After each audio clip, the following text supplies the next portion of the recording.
Bienvenue dans votre rubrique Focus sur Radio Mayuri. Notre invitée est Clarisse Taoulé-Wali da Silva, présidente de la jeunesse autochtone de Guyane. Bonjour. Bonjour, bonjour à tous. Merci beaucoup d'avoir accepté notre invitation.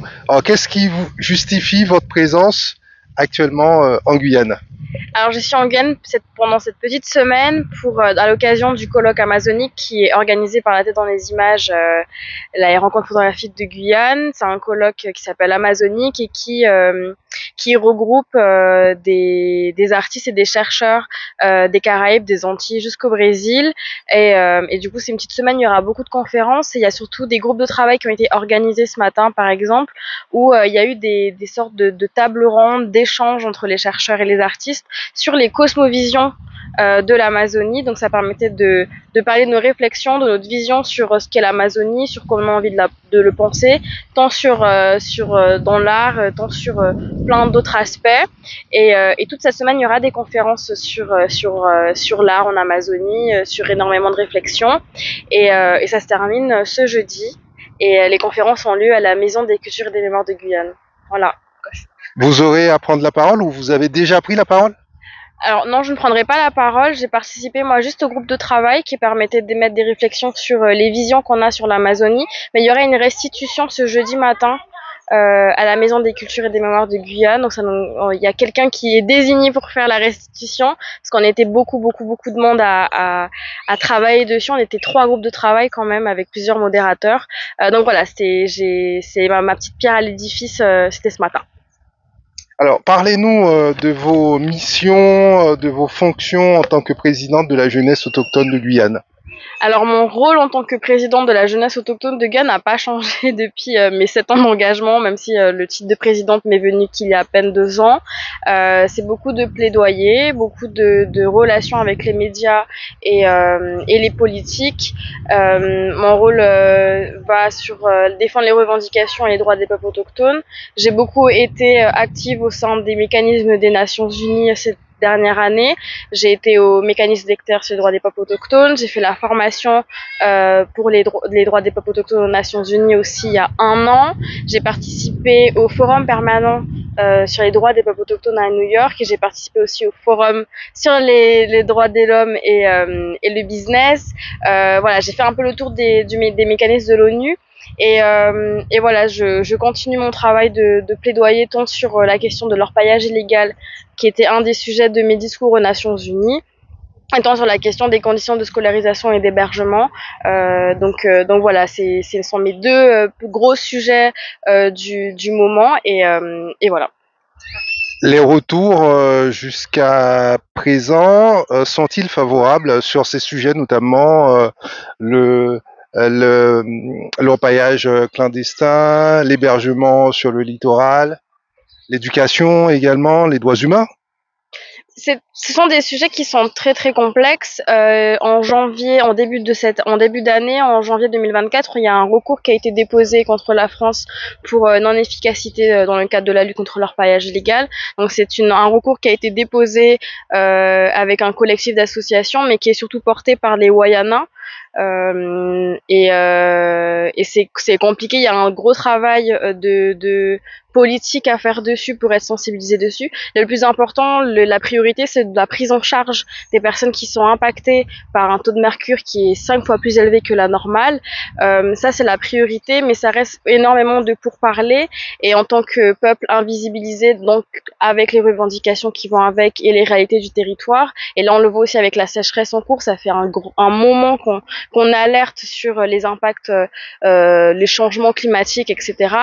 Et là, il y a eu une urgence et malheureusement, on est face à cette urgence qu'on n'a pas réussi à prévoir. Et donc, c'est compliqué de faire parler de nous, mais c'est pour ça qu'on doit continuer à parler de nous. Et puis sur la question des conditions d'hébergement et de scolarisation des jeunes, c'est un sujet qui ne fait que perdurer depuis des années et c'est pas tant cette question n'est pas isolée en elle-même, c'est surtout les conditions de vie dès l'intérieur avec l'enclavement. Nous on appelle le désenclavement. Donc il il y a énormément d'associations, d'habitants, de militants qui travaillent déjà dessus sur le terrain et on espère que ça a avancé. Le plus important, c'est de créer des liens et de se renforcer avec les élus et avec le reste de la population guyanaise pour être sensibilisé à ce niveau-là. Lors du discours que vous avez prononcé en 2023 à l'Office des Nations Unies à Genève en Suisse, vous avez participé à une formation des droits humains spécifiquement pour les peuples autochtones. Cela a consisté en quoi exactement? Alors, il y a une formation qui s'appelle le Indigenous Fellowship Program.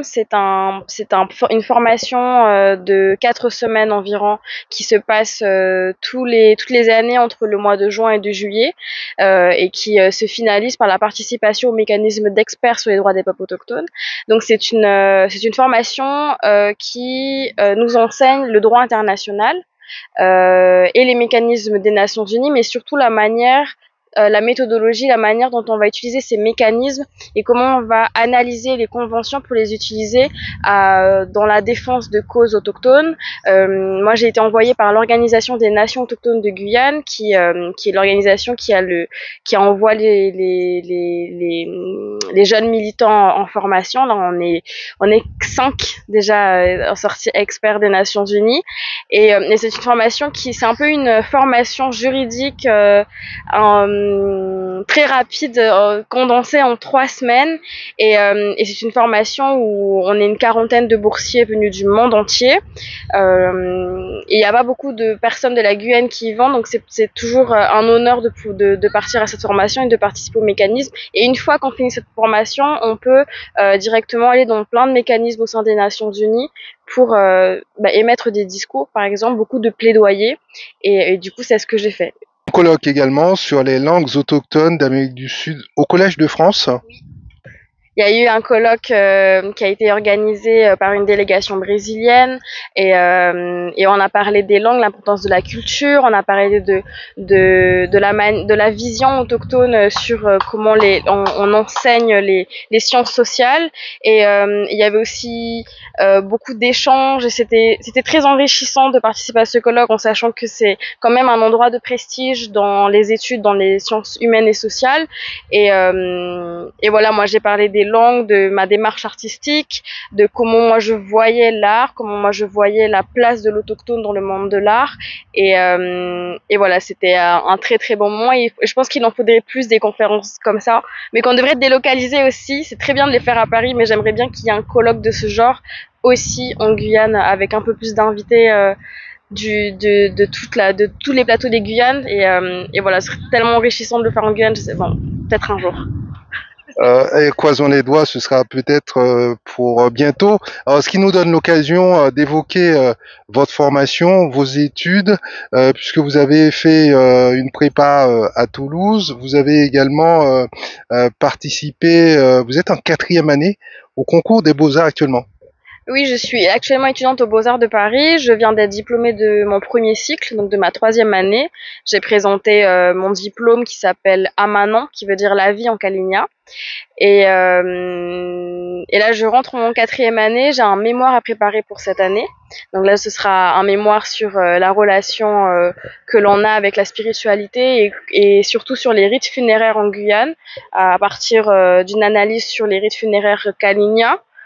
Puisque du coup c'est mon peuple et c'est des cérémonies qui structurent vraiment la société Kalinia, mais j'aimerais bien aussi faire le comparatif et en apprendre un peu plus sur les rites funéraires dans toute la Guyane entière au sein de toutes les autres communautés, et puis je trouve que c'est un sujet tellement vaste et tellement beau à étudier, et du coup je finirai mes études, j'espère, en fin 2026, où je présenterai un autre diplôme. Maintenant, sous quelle forme, je ne sais pas, puisqu'on est assez libre sur la forme du diplôme qu'on présentera. Je ne sais pas si ce sera une performance, si ce sera de la peinture, si ce sera autre chose, si ce sera une autre exposition avec d'autres artistes. J'avoue que bon, j'ai encore le temps de voir comment je vais m'organiser, mais voilà, je suis rentrée aux Beaux-Arts avec un concours qui était assez difficile puisque je l'ai fait à distance, et c'était 90 admis sur plus d'un millier de candidatures, donc j'étais assez fière, et c'est pour ça que je suis partie. Et j'aime beaucoup l'école, Paris un peu moins. Je suis quelqu'un qui aime beaucoup un peu moins slaviques qui préfèrent la forêt, le calme, la temporalité guyanaise autochtone. Donc j'ai très hâte de finir mes études pour revenir avec un bagage en Guyane et monter des projets, parce qu'en Guyane on a un potentiel culturel et artistique qui mérite d'être creusé et d'être valorisé. Et donc voilà, j'espère juste que je finirai mes études au plus vite, comme ça je rentre au pays au plus vite. Une thèse sur les rites funéraires, c'est quelque chose qui pourrait être envisagé. Mais je pense que oui. Je pense que oui, moi, ce qui m'intéresse, c'est surtout de comprendre le fond des traditions et des coutumes avec un côté très spirituel qui est parfois délaissé dans les discours, que ce soit dans les discours politiques, dans les discours culturels, alors que c'est quelque chose qui est très profond et qui structure vraiment, c'est la colonne vertébrale des communautés. Et je trouvais ça intéressant de le valoriser. Après, il y a tellement d'autres sujets, moi, qui m'interpellent et qui m'intéressent en Guyane. On peut pas tout étudier, mais c'est vrai que ça, ce serait important. J'aimerais aussi faire énormément de recherches sur l'histoire des peuples autochtones dans son intégralité, sur la question de l'immigration, d'où est-ce que l'on vient véritablement. Est-ce qu'on a un lien avec les Taïnos et les Kaliniago dans les Antilles? Moi, ce qui m'intéresserait, ce serait beaucoup de faire des recherches sur les symboles, les origines des symboles, et puis sur l'histoire des Hauts-Indiens, comment ça s'est mis en place et comment ça a impacté les générations d'aujourd'hui. Bon, il y a énormément de sujets qui sont très très intéressants et je sais pas, on verra plus tard. Clarisse Taolewali da Silva, vous avez été choisie par la communauté et l'ensemble des peuples autochtones de la Guyane. D'où vient le sens de votre engagement? À quand remonte-t-il?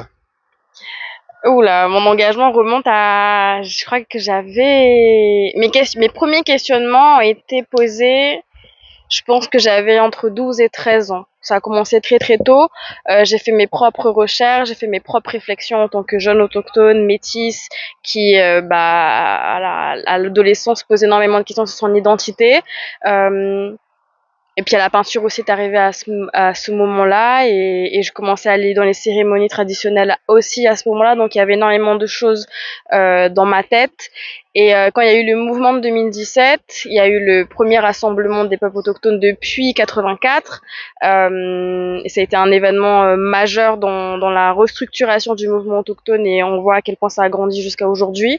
Et, euh, et c'est là que j'ai fait mon premier discours devant les chefferies coutumières, devant les associations, les organisations, les premiers leaders, les militants, des personnes que je voyais sur les réseaux, que je voyais, voilà, j'avais pas l'habitude de voir comme ça. Ma première prise de parole était sur l'importance de l'enseignement des langues, de parler sa langue même au sein des familles, et de l'importance de la culture.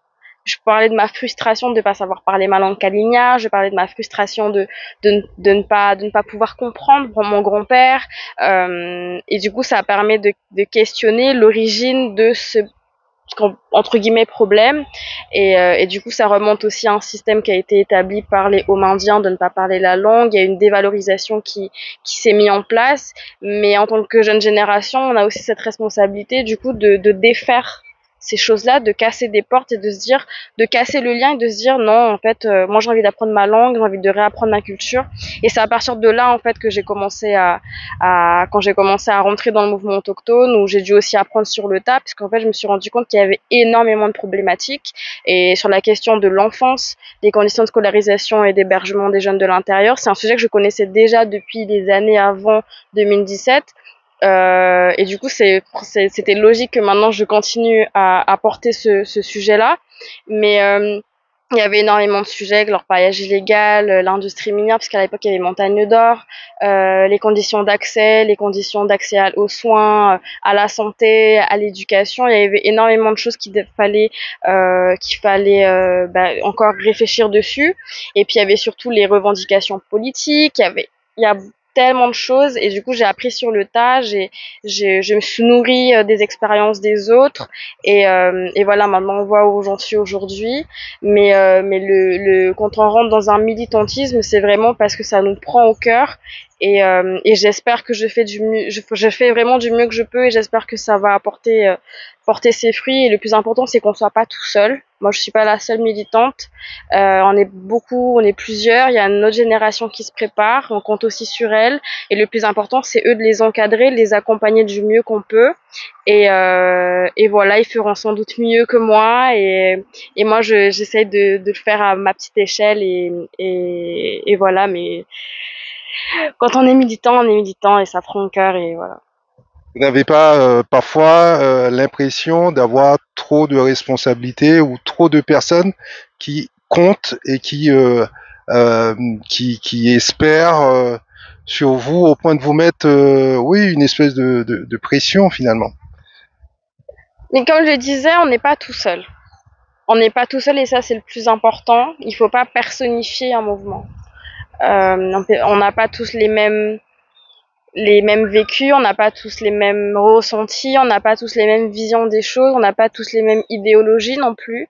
Moi, je suis une métisse autochtone qui embrasse énormément de culture en Guyane, qui assume aussi son métissage et qui assume aussi ses défauts et ses qualités en tant qu'autochtone, qui apprend, comme d'autres ne le sont pas. Il y en a qui parlent couramment Kalinia, il y en a qui essayent d'apprendre de plus en plus, il y en a qui ont un don pour des savoir-faire dont moi je n'ai pas en fait le don.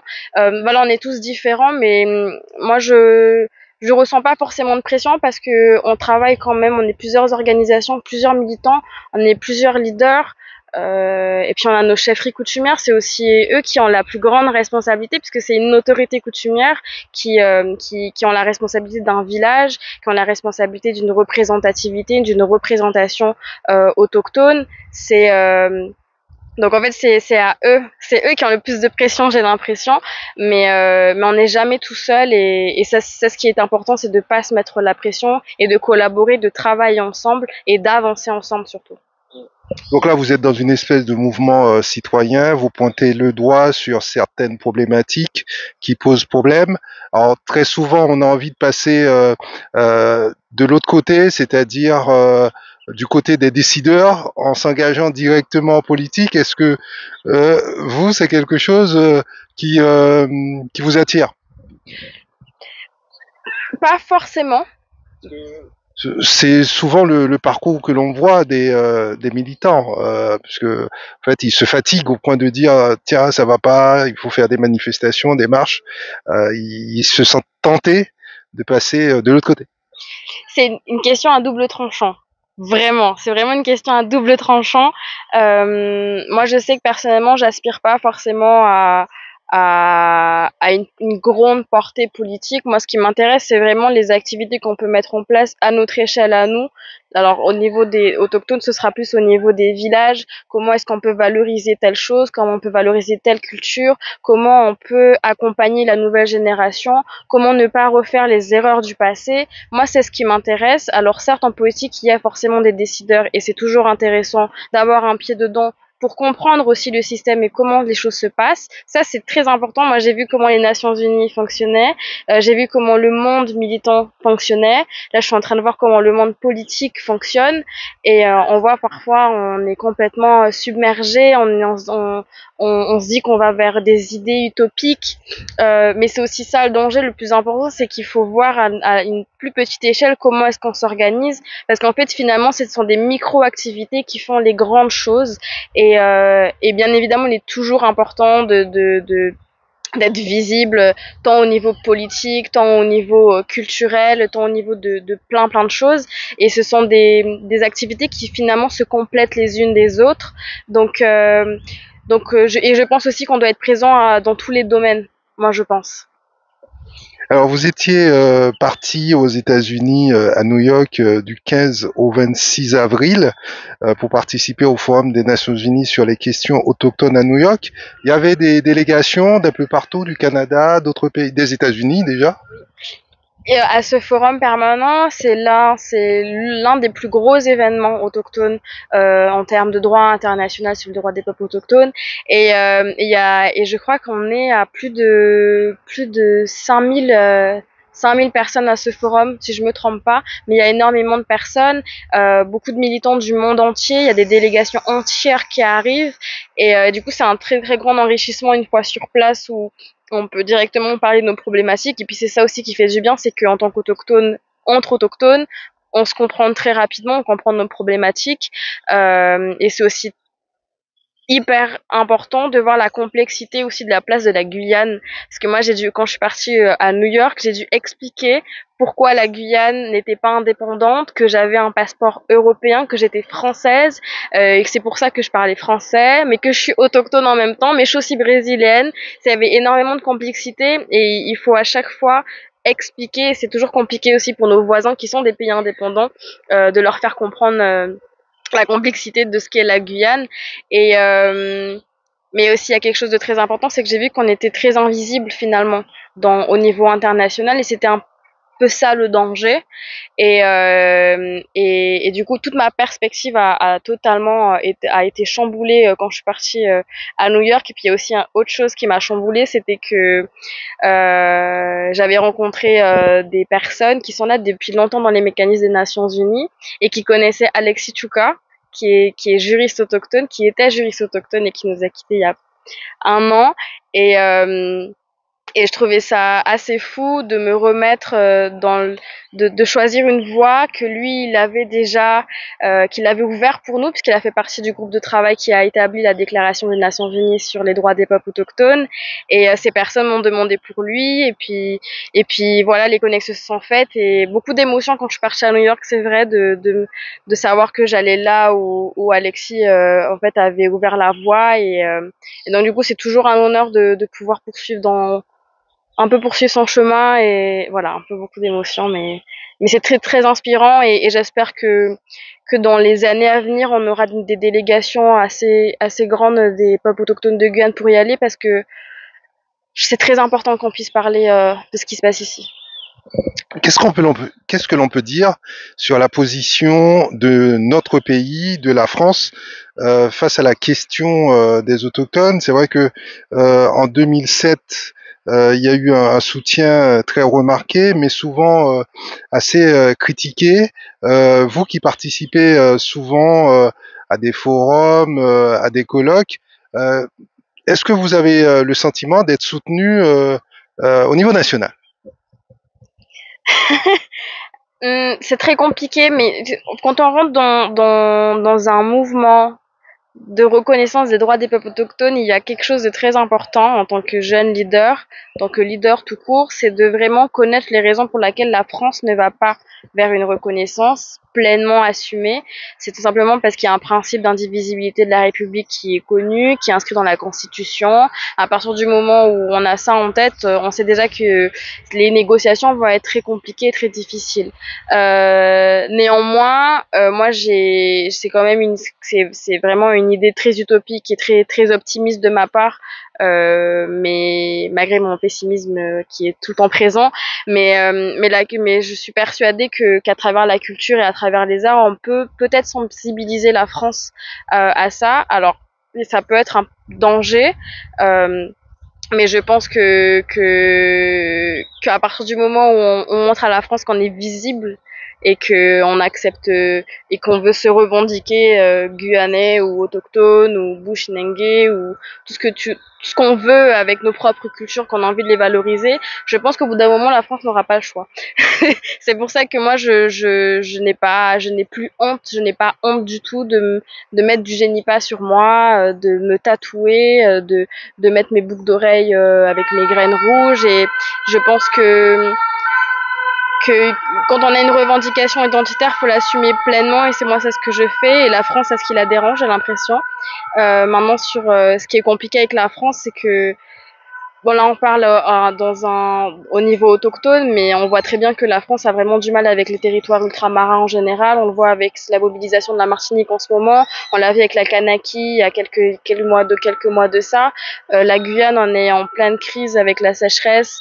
Est-ce qu'il y a tant d'aide qui a été débloquée? Je ne sais pas. Ça fait un moment qu'on essaye d'interpeller les gouvernements sur l'insécurité, sur la violence ici en Guyane. Il y a énormément de problématiques. Je pense que avant de se poser la question de si la France nous soutient en tant qu'autochtones, est-ce que la France nous soutient en tant que citoyens français en territoire ultramarin.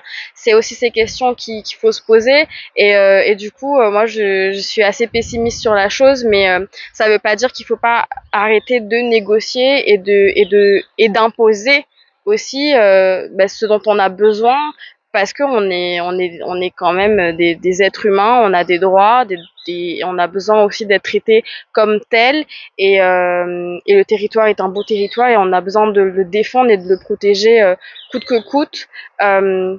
Mais la relation avec la France est je pense, assez complexe mais ça aussi, c'est la responsabilité aussi de nos élus de pouvoir mener des bancs pour parler.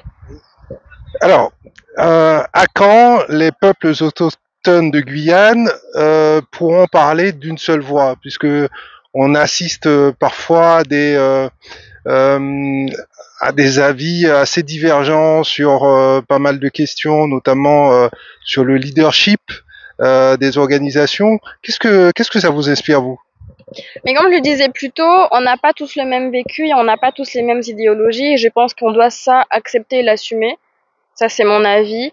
Et puis c'est surtout que c'est comme dans le monde politique guyanais, il faut savoir s'écouter, il faut savoir accepter le discours de l'autre, et de trouver des compromis. Tout est fait de compromis maintenant. Dans le monde autochtone, c'est beaucoup plus complexe que ça, puisque c'est pas des idéologies politiques de base. Ça va vraiment plus profondément que ça. Mais on évolue aussi avec son temps et je pense aussi qu'on a besoin de se confronter et puis il faut savoir qu'on est quand même 6 nations.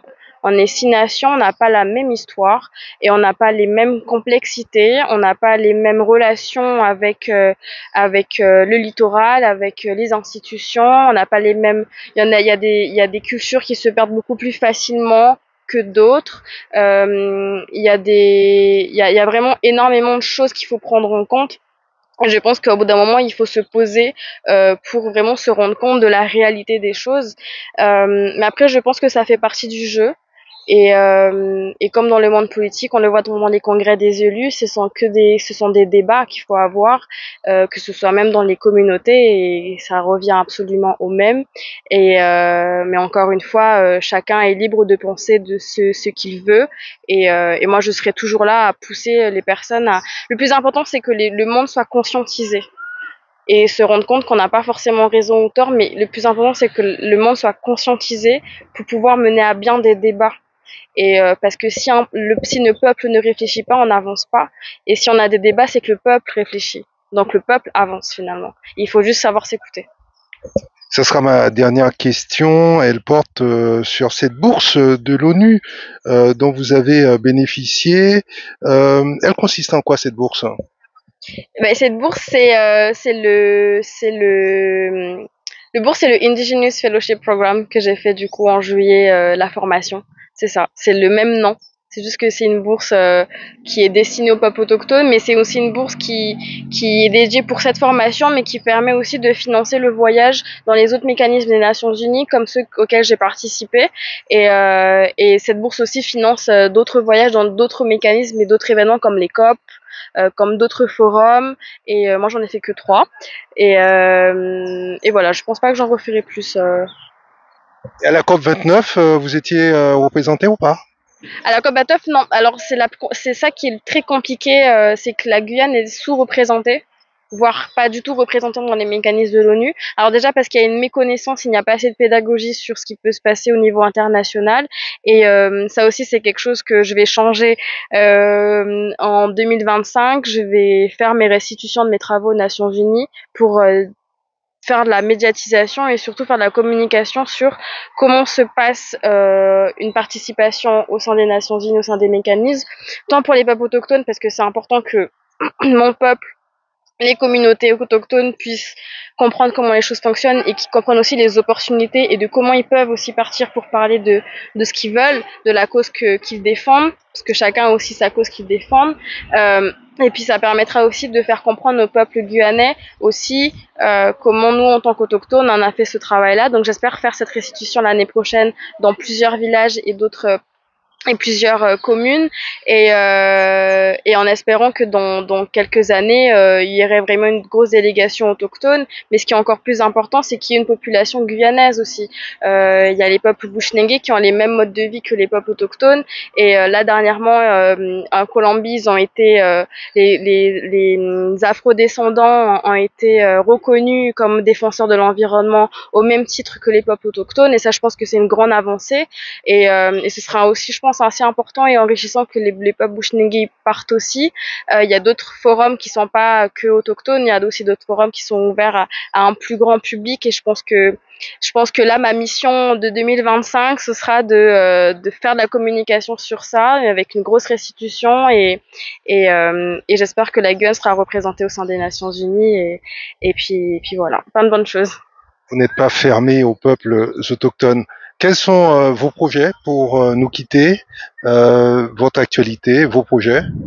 Alors là, cette année, je prends une petite pause pour préparer mon mémoire de quatrième année et je reviens en Guyane l'année prochaine pour un bon petit temps, un bon moment, pour préparer mon mémoire évidemment, mais pour aussi préparer des petits projets d'exposition, des petits projets d'atelier, parce que ça me titille, ça me gratte. J'ai envie de rentrer moi au pays et de transmettre aussi mes connaissances que j'ai pu prendre lors de ces 3 premières années au sein des Beaux-Arts de Paris. C'est très important pour moi de donner tout le savoir que j'ai, mes connaissances aux jeunes ici. Et puis d'autres petits projets encore qui vont arriver, mais ça, on le verra bientôt, j'espère, et je vous passerai le petit message. Clarisse Taolewali da Silva, merci. Merci beaucoup.